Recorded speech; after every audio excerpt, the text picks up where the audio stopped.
Evangelho de Jesus Cristo, segundo Lucas, capítulo 7, versículos de 1 a 10.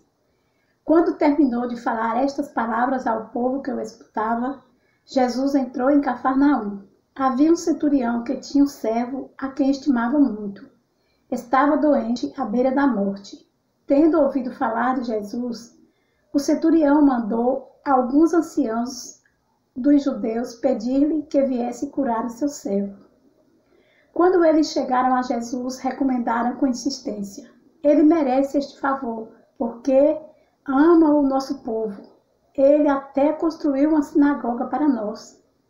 Jesus foi com eles. Quando já estava perto da casa, o centurião mandou alguns amigos dizer-lhe: Senhor, não te incomodes, pois não sou digno de que entreis em minha casa. Por isso, nem fui pessoalmente ao teu encontro, mas dize uma palavra e meu servo ficará curado. Pois eu mesmo, na posição de subalterno, tenho soldados sob minhas ordens. E se ordeno a um vai, ele vai, e a outro vem, ele vem. E se digo a meu escravo, faze isto, ele faz.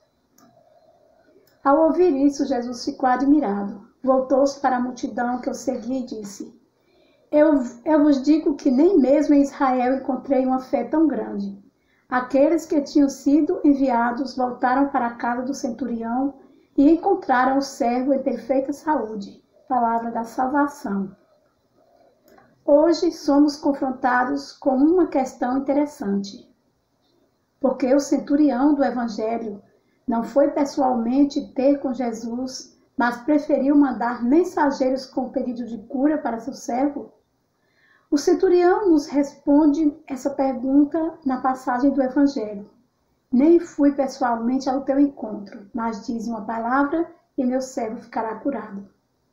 O centurião possuía a virtude da fé. Acreditava que Jesus poderia fazer esse milagre se estivesse de acordo com sua divina vontade. A fé permitiu ao centurião acreditar que onde quer que Jesus esteja, ele poderia curar o servo doente. O centurião acreditava que nenhuma distância poderia impedir ou deter o Cristo de fazer sua obra de salvação. Em nossas próprias vidas, somos chamados a ter esse mesmo tipo de fé.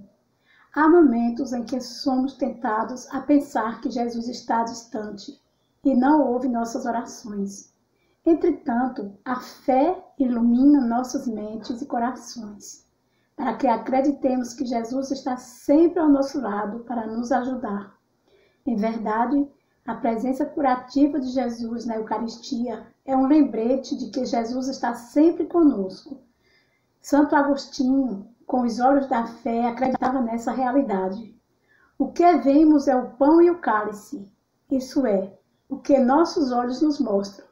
Mas o que nossa fé nos obriga a aceitar é que o pão é o corpo de Cristo e o cálice é o sangue de Cristo. A fé ilumina nossas mentes para que possamos enxergar a presença de Cristo em nosso meio. Como centurião dizemos: não sou digno de que entreis em minha morada. Da mesma forma, nos humilhamos diante de nosso Senhor e Salvador, e Ele ainda se aproxima para nos curar. Deixemos Jesus entrar em nossa alma, em nossa morada, para curar e fortalecer nossa fé, para que possamos continuar nossos caminhos em direção à vida eterna. Louvado seja nosso Senhor Jesus Cristo.